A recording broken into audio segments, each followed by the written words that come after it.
के नए एपिसोड में आज हमारे बीच रवि शर्मा जी हैं। रवि शर्मा जी के बारे में ज़्यादा कुछ तो नहीं जानते, लेकिन इतना जानते हैं कि वो एक फ़ोटो जर्नलिस्ट हैं जिन्होंने प्राइवेट सेक्टर में रहकर अपनी सेवाओं के साथ देश दुनिया के लोगों को अपनी प्रतिभा के साथ रूबरू कराया। नमस्कार रवि जी। नमस्कार सर, स्वागत है। प्लीज हमारा द राइट पीपल उन लोगों की तलाश में रहता है जी। जो सही तरीके से अपने कार्य दायित्वों का निर्वाह करते हैं। राइट। जैसा कि आपकी उम्र के हिसाब से हम आपको देख पा रहे हैं या देखते हैं, जी जी। तकरीबन 50 के आसपास उम्र का 50 प्लस है। 50 प्लस के इस उम्र के पड़ाव में जी जीवन से जुड़े कुछ पहलुओं पर चर्चा करने के लिए द राइट पीपल में आपका स्वागत करते हुए मैं आपसे कुछ जानना चाहूँगा। जी जी 50 साल का एक अनुभव जी। आदमी का आधे जीवन का पड़ाव हो जाता है। राइट। 50 साल में आदमी क्या अनुभव कर पाता है, इसके बारे में एक बार प्रकाश डालें कि 50 साल में आदमी अपने जीवन में ऐसा क्या देख पाता है जो उसको देखना बाकी रह जाता है। देखिए, डिपेंड है वो मेन तो उसको कहाँ से उसने अपने लाइफ की जर्नी शुरू करी है, उसे कहाँ के लोगों के साथ मिला है, किससे बैठा होकर उसको पढ़ाया है या इनके साथ उसने काम किया है। उसके बाद फिर जैसे लाइफ आगे बढ़ते रहे, कॉलेज वगैरह करके उसका सब काम, फिर अपना जॉब करेगा, बिजनेस करेगा। लेकिन अभी जिस मैं स्टेज पे हूँ ना, मैं ऑलमोस्ट सारे काम मैं कर चुका हूँ। वो बच्चे हैं, जवान में उनकी शादी वादी करेंगे। अब क्या है, जो कुछ भी है समाज के लिए हम सोचते हैं जो कुछ भलाई हो जाए बस। बाकी सब तो वेल, पैसा भी है, सब कुछ है, जमीन मकान सब कुछ है। अब शांति है और चाहते जो कुछ हो अपने हाथ से या वर्ड से, मुँह से, बाई से थ्रू बोले, अच्छा ही बोला जाए। देखिए, बड़ी खूबसूरत प्रस्तुति के साथ इन्होंने अपना परिचय द राइट पीपल का दिया है कि 50 साल की उम्र के तकरीबन जितने भी हमारे लोग, हमारे समाज के लोग हैं, वो ऑलमोस्ट दुनिया की हर वो चीज़ों को देख पाते हैं, देख चुके होते हैं, जिससे वो छोटी सी उम्र में देखने की उम्मीद के साथ बड़े और पले होते हैं। 50 साल आदमी की आधी उम्र होती है और आधी उम्र का ये ठहराव आदमी के जीवन को किस रुख की तरफ मोड़ सकता है, इसी पे चर्चा आज हम करेंगे। शर्मा जी, 50 साल की उम्र के बाद जबकि आदमी परिवार की जिम्मेवारियों को भी देख पा रहा होता है, जी जी जी। शिक्षा दीक्षा भी कर चुका होता है, रोजगार व्यापार भी देख चुका होता है, हाँ। तो ऐसा क्या बच जाता है जो 50 साल के बाद वो आदमी देखना पसंद करेगा या देखना चाहता है? बचता कुछ नहीं है, आदमी की उम्मीद होती है अब कुछ नया किया जाए, कुछ नया समाज में क्या किया जा सकता है, नया अपने बच्चों के लिए, या मेरे आसपास जो इन्वायरमेंट में जो लोग रहते हैं वो किस दिशा में जा रहे हैं। एजुकेशन, जो लोग वैसे घूम रहे हैं, सड़कों पे घूम रहे हैं, उनसे कुछ बात की जाए, पूछा जाए, उनसे अपने बारे में बताया जाए, कुछ मोटिवेशन हो कि भाई ऐसा आप ऐसे करो, हम ऐसे आगे बढ़े हैं। जिसको कोई मंजिल पता होगी तो फिर आगे बढ़ेगा, इसकी कोई पता ही नहीं होगा मैंने कहाँ जा रहा है, अंधकार में तो फिर आदमी वैसे हाथों मारेगा। तो हमारा राइट है लोगों से मिले, उनसे पूछे भाई आगे क्या करना है आपको लाइफ में। 10वीं कर ली, 12वीं कॉलेज कर लिया, आगे जॉब करेंगे या बिजनेस करेंगे, या फिर कोई ऐसा काम की जिससे आपकी भलाई हो, इनकम भी हो और समाज का भी फायदा हो। देखिए, एक बार फिर इन्होंने गेंद मेरे पाले में डाल दी। मेरा मकसद किसी भी राइट पीपल को आपसे रूबरू कराने का सिर्फ ये होता है कि उनका जो अनुभव और उनकी जो निजी जिंदगी की जो गुण ज्ञान विवेक बल बुद्धि चेतना का जो स्तर है वो आप तक पहुंचा सके। द राइट पीपल उन्हीं लोगों के बीच आप लोगों को रूबरू कराने के प्रयास के लिए आप लोगों के बीच हमेशा तत्पर रहता है। इन्होंने बोला कि 50 साल के बाद अमूमन आदमी जीवन का हर वो पहलू देख चुका होता है। अब उसका जीवन उस तरीके के पड़ाव की तरफ घूमना चाहिए जिसमें वो समाज को कुछ दे सके, परिवार के अलावा देश दुनिया से जुड़े अपनी जो जिम्मेवारियाँ उनके ऊपर कुछ प्रकाश डाल सके, किसी भी रूप में हो सकता है। इसको हम इस तरीके से भी देख सकते हैं कि पुराने समय में शर्मा जी बाल अवस्था, किशोर अवस्था, बिल्कुल राइट और गृहस्थ आश्रम और फिर वानप्रस्थ हुआ करता था। जी राइट। आप उसी की तरफ थोड़ा इशारा कर रहे हैं। बिल्कुल बिल्कुल। देखिए, जो मेरे मन के भाव थे शर्मा जी तक पहुंच रहे और आप तक भी पहुंच रहे हैं। अब वानप्रस्थ की तो स्थिति रही नहीं, परिवारों के अलावा समाज में भी ना तो वो जगह रही और ना ही वो समय रहा। अगर समय है तो वो जगह नहीं है जहाँ पे वो वानप्रस्थ काट सके। तो ऐसे में क्या कोई ऐसा विकल्प हो सकता है कि वानप्रस्थ समाज में ग्रस्त में रहकर वानप्रस्थ हो सके कोई आदमी? क्यों क्योंकि नहीं? वानप्रस्थ की जो समस्या है वो रहने ठहरने की या कहीं ऐसी व्यवस्था होनी चाहिए जहाँ वो रह सकें, तो ऐसी कोई व्यवस्था है नहीं, जंगल तो रहे नहीं है। हाँ, बिल्कुल बिल्कुल नहीं, जैसे हम सुबह वॉक करने ही जाते हैं पार्क के अंदर, जी। वसंत जो वाटिका पार्क है, वहाँ से सब मतलब एज के लोग मिलते हैं। तो मैं कहता हूँ अगर जी 9 बज गए हैं अब घर चला जाए, तो लोग कहते हैं भाई रवि घर जाके क्या करेगा, क्या बात? क्या एंजॉय तो यही करो, घर जाके खाना चावल के तो भागना है यार, यहाँ लोगों से मिलो, अच्छी अच्छी बातें सीखो, फिर हम जो हम सीखे वही तो हम समाज को देंगे। वो क्या कहते हैं भाई समाज ने तुम्हें क्या दिया, हम तो कहेंगे हमें क्या नहीं दिया है, तो हम यही वापस करेंगे। अगर हमें कोई गलत शिक्षा देगा तो हम गलत बात बोलेंगे। मैं बताता हूँ, मैं बड़ी छोटी लाइफ से गाँव से हूँ, हरियाणा से, बड़ी छोटी लाइफ में यहाँ पे आया था। मैं ज़्यादा पढ़ रहा जस्ट 5th स्टैंडर्ड ओनली। लेकिन उसके बाद मेरे दुकान में करीब 100 लड़के 100 लड़के बहुत अच्छे अच्छे फोटोग्राफर हैं, न्यूज़ पेपर में भी लगे हैं, एक आध वैसे भी निकले जो तिहाड़ जेल में भी है, उसकी कोई ऐसी बात नहीं। लेकिन मेरे यहाँ पे 3-4 लड़के ऐसे थे, मैं बनारस में रहता था, वो स्वीपर थे, लेकिन वो मेरे तो ख्याल भाई चाय ले गया हूँ, पानी ले गया हूँ, तो मैं कहा तो यार ये क्या काम कर रहा है तुम, मैं तू इधर आ, मैं तुझे काम सिखा दूँ। आज उन लोगों की अपनी अपनी मशीनें हैं, कोई पटना में, कोई नेपाल में है, ये वो श्रीनगर में रहता था, वहाँ हमारे साथ लड़के काम करते थे। लेकिन टाइम बहुत तेज चला है श्रीनगर में, तो कोई कहाँ चला गया, कोई कहाँ गया। लेकिन जो हमारे जैसे थोड़ा तो इनको लिए कुछ किया जाए, बचपन से ऐसा है कि इनको कुछ कर दिया। और जो लड़के मिलते हैं, एक बार एक हिंदू न्यूज़ में एक लड़का है संजीव वर्मा, उसने अपनी शादी में मुझे गुड़गांव में शादी तो मुझे बुलाया कि मैं आपको मेरे बॉस से मिलवाना चाहता हूँ। मेरी उस टाइम कोई ज़्यादा 35 से 40 साल एज होगी, तो सब कह रही है आपने इसको काम सिखाया है, आपने इसको काम सिखाया है। मैं नहीं, मैं हम किसी के हमारे पास कोई मंत्र नहीं है, हम किसी को घोट के पिला सके, इसकी लगन है तो आगे बढ़ गया, नहीं तो पता नहीं लोग कितने लोग आ रहे हैं, कितने लोग जा रहे हैं। रवि जी ने बड़ी अच्छी बात कही, एक जज्बात हुआ करता है किसी व्यक्ति की हेल्प का, सहायता का, जो इनके परिवार में, इनकी परवरिश में, इनके संस्कार में देखने को मिलता है। इनका ये मानना है कि मैंने बीते 50 सालों में जो लोग भी मेरे जीवन में आए, उन सभी लोगों में जो युवा थे, जो होनहार थे, जो समझदार थे या जो टैलेंटेड थे, उनके टैलेंट को जानकर मैंने अपनी विधा को उसके साथ जोड़ दिया और आज वो लोग अच्छे मुकाम पर हैं।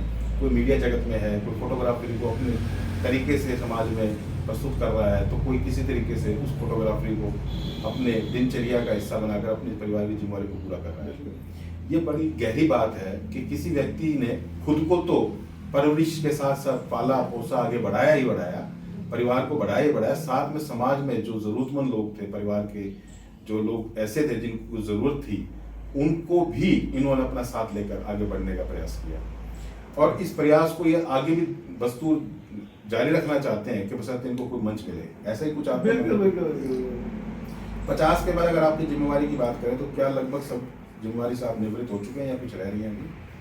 वही है जो एक फैमिली में जिम्मेवारी होती है।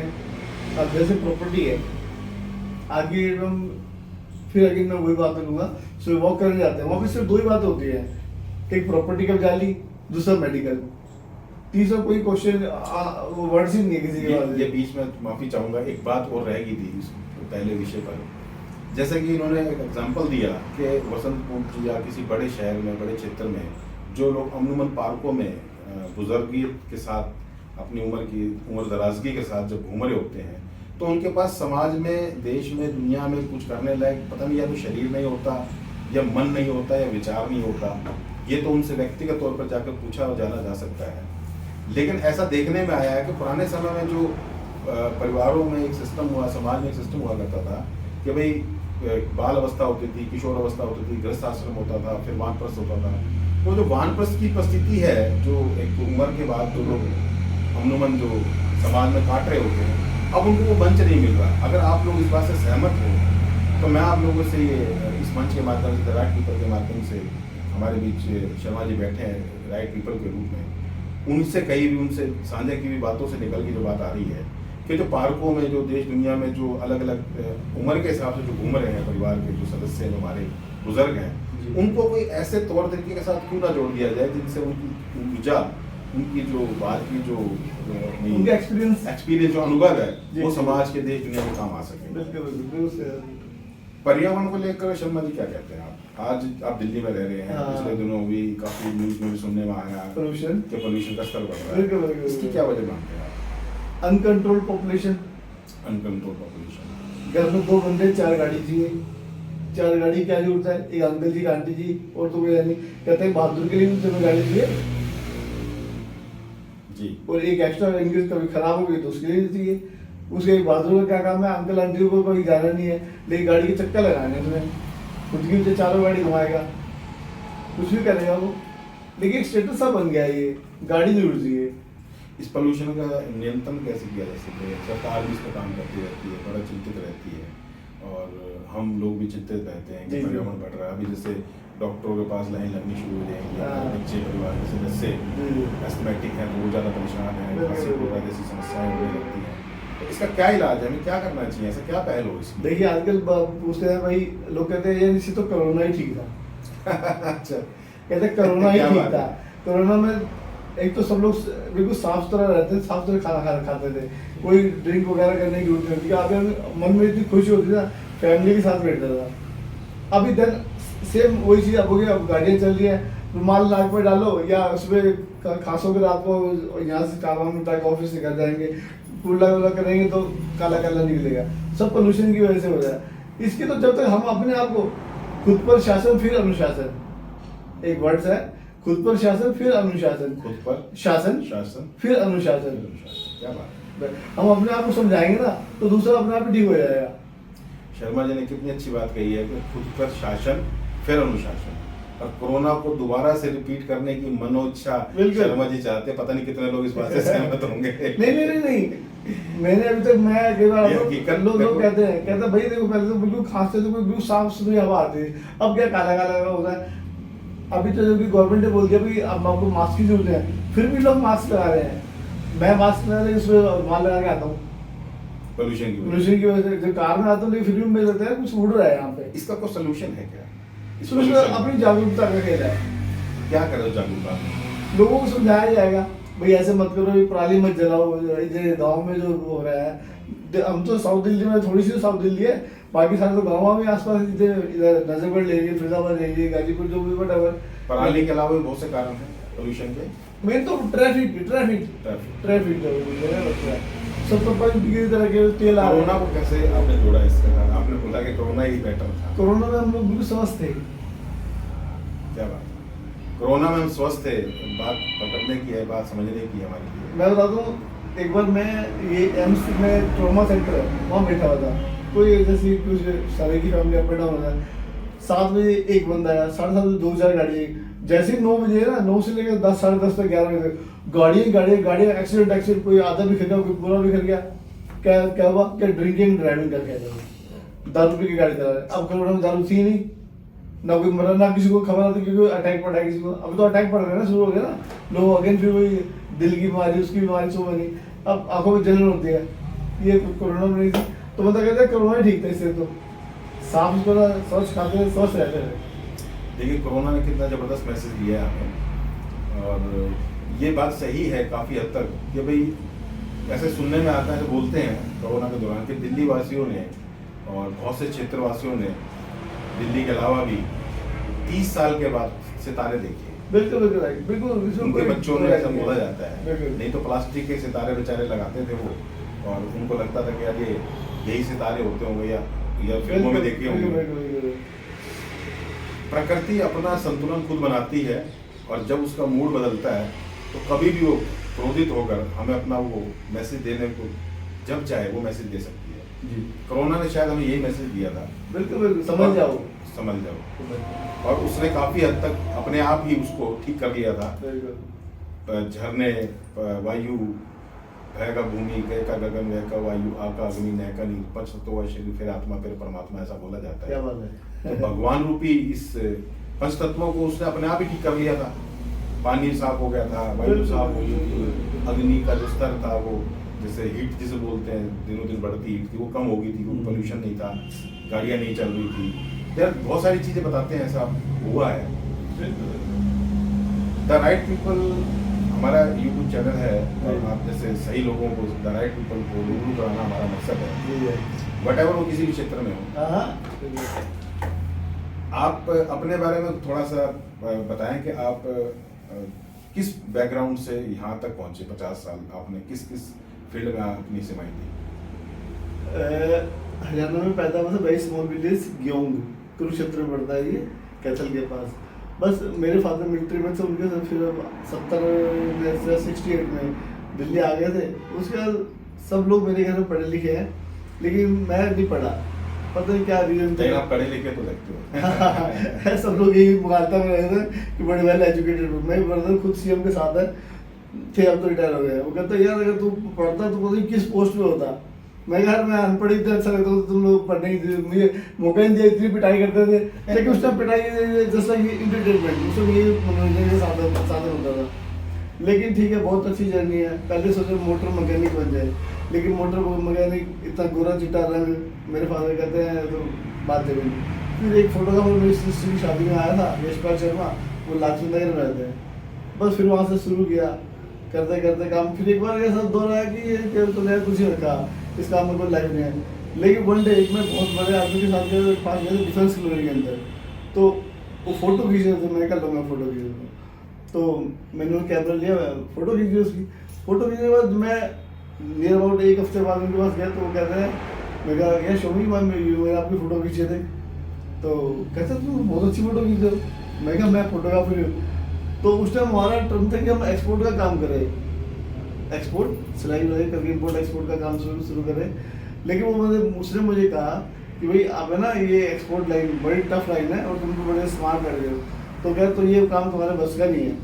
तो आप अगर फोटोग्राफी वापस अपने काम में जाओगे आप बहुत आगे तक जाते हैं। तो मैंने उसी वक्त ही उसको एक्सपोर्ट को छोड़ा। मैं कहा भाई फोटोग्राफी कर दे। तो देन उसके बाद मैं कभी पीछे हाथ मुड़ के देखा नहीं। बहुत मैं बाहर भी गया हूँ, अमेरिका मॉरिशस वगैरह में गया हूँ। कितने देशों की यात्रा कर चुके? मैं 2 जगह गया था, मॉरिशस और अमेरिका। 98 में शर्मा इंटरनेशनल है, ओम शर्मा जी बहुत बड़े आदमी हैं।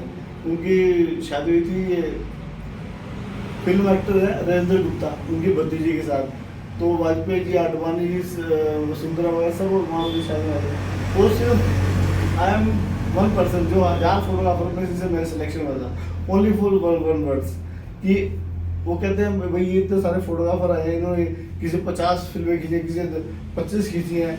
तो जब मेरा रात में एक नंबर आया, तो मैंने कहा मैम कोई तो मीनिंग तो होना चाहिए फोटोग्राफी का। तो कहते हैं ठीक है, इसको बुक कर देंगे, वो कितने पैसे लेगा, इसको यहाँ भी करना चाहिए, अमेरिका भी लेके जाना है।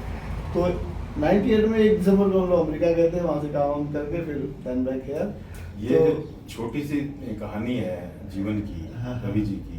इससे अगर शिक्षा लेने की बात करें तो आप ये देखिए, अगर आपकी नीयत सही हो तो नीति कभी भी आपका साथ दे सकती है। किसी भी रूप में भगवान आपको मिल सकते हैं। जिस शख्स ने इनको फोटोग्राफरी की तरफ मोड़ा और फिर उन्होंने 1000 फोटोग्राफरों के बीच अपनी फोटोग्राफरी को एक मुकाम दिया, और फिर ये अमेरिका जैसे बड़े क्या नाम है देशों तक पहुंचकर अपनी फोटोग्राफरी को वहाँ तक पहुँचा पाए। और उन बड़े बेहतरीन लोगों के बीच जो नामी, जो बहुत बड़े लेवल पे जो शासन में, प्रशासन में, बिजनेस में या तमाम तरह की जो शख्सियत है, उनके परिवार से, उनके घरों से जुड़कर फोटोग्राफरी के माध्यम से एक रिश्ता कायम किया। ये तमाम तरह की चीज़ें छोटी सी चीज़ से ही तो पैदा हुई होंगी। नहीं, डिपेंड है, हम किन लोगों के साथ साथ रहते हैं। एक ये पर्सनल फोटोग्राफर बादल जी फैमिली, प्रकाश सिंह बादल के भाई लाली बादल जी, वो चंडीगढ़ में उनकी दोनों लड़कियों की शादी मैंने की थी। क्योंकि वहाँ फोटोग्राफर तेजी, इतना बड़ा फोटोग्राफर, लेकिन मुझे जब देखा ना, कहता यार इस लड़के को बुक करो। कहाँ दिल्ली और कहाँ पंजाब। लेकिन हमने काम किया, TN शेषन, राजनाथ सिंह जी, साहब सिंह वर्मा, मदन लाल खुराना, सो मैंने शीला दीक्षित मेरी फोटोग्राफ है मिनिस्टरों के साथ। ठीक है, अजय राज शर्मा मेरे रिलेशन में आते हैं। फिर लोग आते हैं यार ये लड़का ऐसे के गलत काम कर दिया, बाहर करा देते हैं। भैया मेरा कोई काम नहीं है, जो जैसा करेगा वैसा भुगतेगा। तो ये तो लाइफ के मोड है, अप एंड डाउन चलते रहते हैं। लेकिन चलते रहेंगे तो आपको अच्छे लोग मिलते रहेंगे, अच्छों के साथ रहेंगे तो अच्छे बनेंगे, बुरों के साथ रहेंगे तो आपकी नीयत सही हो तो नीति साथ देती है, मैं पुनः बोलूँगा। और ऐसे में जो शर्मा जी की जीवनी है, शर्मा जी का जो जीवन है, वो कहीं ना कहीं हमें यही दिखाता है कि सही होना, अपने आप में सही होना बिल्कुल ही समाज के लिए सही होना है। जो अपने आप के लिए सही है वो समाज के लिए भी सही है, और जो समाज के लिए वो देश दुनिया ब्रह्मांड के लिए भी सही है। आज के इस इंटरव्यू को मैं ज़्यादा लंबा ना देते हुए ये कहना चाहूँगा कि शर्मा जी जैसे लोगों से हमें ये प्रेरणा लेनी चाहिए, हमें सीखना चाहिए, हमारे दर्शकों को, हमारे श्रोताओं को इस बात को महसूस करना चाहिए कि ऐसी क्या चीज़ है कि जो एक 50 साल के व्यक्ति को आज इस मुकाम पर पहुंचाकर, एक साधारण से परिवार से निकलकर, कम पढ़ा लिखा होने के बावजूद भी एक इंटरव्यू के लायक बना देती है, या उसके ऑरा को इतना डेवलप कर लेती है कि मेरे जैसा इंसान उनका इंटरव्यू करने के लिए बाध्य हो जाता है। ऐसी शख्सियत कोई भी बन सकता है। ये बनने के लिए कुछ गुणों को अपने अंदर से बाहर निकालना होता है, वो हर आदमी के अंदर होते हैं, बस उसको निकालने की जरूरत है, या कोई आदमी आपको ऐसा मिल जाए जो उसको निकाल दे। यही मेन। तो द राइट पीपल के लिए आप क्या मैसेज देना चाहेंगे? बस ये हमारे भाई साहब मुकेश जी, ये मैं तो चाहता हूँ जैसे मैं इनके साथ भी अटैच हूँ, तो आप लोग भी इनके साथ आइए, अब इंटरव्यू शेयर कीजिए और कुछ नई बातें जागरूक कीजिए लोगों को। वही ऐसे मगेन कि भाई पहले हमें अपने आप को ठीक करना पड़ेगा, लोगों को आपको साथ मिलते रहेंगे, काम चलता रहेगा। ठीक है, मैं आज इस मंच के माध्यम से शर्मा जी से अपील भी करता हूँ और शर्मा जी से ये गुजारिश भी करता हूँ कि वो द राइट पीपल में उस जगह ना बैठ के अब इस जगह भी बैठना शुरू करें, क्योंकि इनकी पर्सनैलिटी एक जर्नलिस्ट से कम नहीं, और इनके व्यक्तित्व जो अंदर के जो भाव हैं, पर्सनैलिटी के जो कल्ट हैं, वो भी एक दमदार व्यक्तित्व के हैं। और अगर ऐसे दमदार व्यक्तित्व के साथ जब कभी भी कोई चर्चा पर चर्चा कोई भी शख्स करेगा, तो उसमें जो मंथन निकल कर आएगा वो निश्चित तौर पर सही आदमी के रूप में आप लोगों के बीच पहुंचेगा। मैं आपका द राइट पीपल में फिर से स्वागत करता हूँ, मैं आपका धन्यवाद करता हूँ कि वो आप हमारे बीच आए, और मैं आपको ये अपनी तरफ से अपील भी करता हूँ, और ये मेरा ऑफर भी है कि जब आपका मन करे इंटरव्यू लेने का तो आप आइए और हमारे अच्छे इंटरव्यू करिए, और आपकी फोटोग्राफी की विधा हमारे काम आए, और हमारे माध्यम से दुनिया के काम आए। अलग अलग चेतनाओं पर हम काम करते हैं। आप सभी लोगों का एक बार फिर स्वागत है। धन्यवाद।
you